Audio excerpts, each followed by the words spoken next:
It's time for book club. I'm C.M. Vasquez, author of The Birdcage Society Falling, the first in an ongoing psychological mystery series available on Amazon. Today I'm going to be recapping and giving my impressions of Chapter 25 of Darkly Dreaming Dexter by Jeff Lindsay. If this is the first time you've seen one of my videos, I have an online book club where I'm reading the entire Dexter series and giving my impressions of each chapter in each video.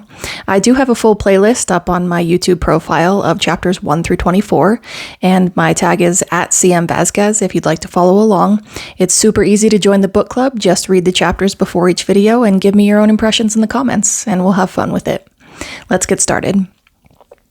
Chapter 25 starts off with Dexter and LaGuerta staring each other down. LaGuerta speaks first, asking, "What's in there?" and nodding toward the fence. Dexter sidesteps her question by asking her what she's doing there. She says she followed him, and then she asks her question again. Dexter doesn't know what else to say besides, "In there?" LaGuerta says that Dexter must think she's stupid, which of course he does. We all do.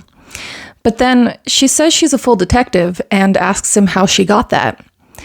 Dexter tries to charm her, as he always does, by saying it was her good looks that got her there. LaGuerta doesn't fall for it this time. She says she would have fallen for it when she thought he liked her, but after he pushed her onto the floor, she realized that there's something wrong with him. I mean, there must be, right? If he didn't want her. And she isn't wrong, but her reasoning for it and the way that she arrived there is a bit convoluted. Although she does give Sergeant Dokes' behavior toward Dexter as evidence, so there is that. But then she says she thinks he's connected to the hooker case and keeps asking him what's behind the fence.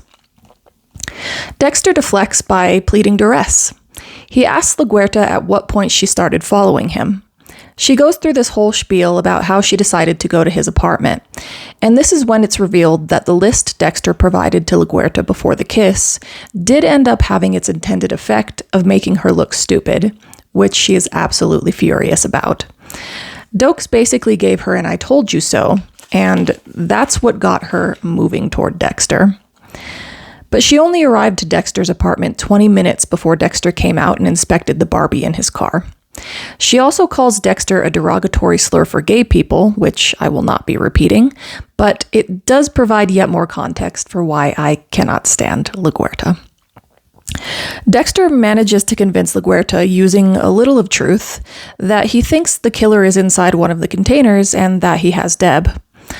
That he wanted to be sure he was right before calling in any authorities, and that the panel truck they can see inside belongs to the killer. She says they'll go in together. Dexter suggests they split up once inside.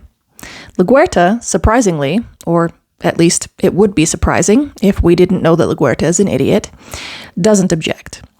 Dexter gets in her car and they drive to the guarded entrance, where LaGuerta bullies and threatens the guard into letting them in. They go over to where the panel truck is parked and Dexter attempts to get in, but the doors are locked and the windows are covered up. He can't even see into the truck or through the windshield. LaGuerta asks him which direction he wants to go first, and that's the moment when his dark passenger pipes up and tells him to go right. He tells LaGuerta he'll go left in anticipation of her wanting to go left, knowing that that's the direction he chose. After Dexter feigns surprise and plays her like a toddler, LaGuerta walks off to the left and Dexter is left contemplating the right. He doesn't know where to start or why his dark passenger chose this side, so he closes his eyes and lets his dark passenger lead the way. The whispers in his head lead him to the shipping containers near the water, but as he moves closer, a new voice emerged, telling him to turn back, that he didn't want to be there of all places. It told him to run away from this place, to go home. After stumbling and falling onto his face, he rights himself and leans against a nearby container. In this moment, Dexter has a sobering thought that something nameless was born in this place, and he was scared. The urge to go home and be warm in his own bed was nearly irresistible. But he needed to find Deb, and that's the only thing that kept him there. He finds a container with a running refrigeration unit and pounds on the door. And this chapter ends with the door swinging open, revealing a makeshift operating table, and Deb strapped down to it. Now, I've said it before, and I'll say it again. I absolutely love the foreshadowing in the lead up to this moment. I have a tendency to guess mysteries that I consume pretty quickly, and I think that even if I hadn't seen the show, that Jeff Lindsay provides enough subtle information that I would have guessed who the killer is. I also like that Jeff Lindsay has highlighted the pull that Dexter has toward the killer, and even for this area of the shipping containers. Even when Dexter's instincts were telling him to leave, there are good reasons for all of this, and one of them will no doubt be revealed in the next chapter. Join me next time. Bye.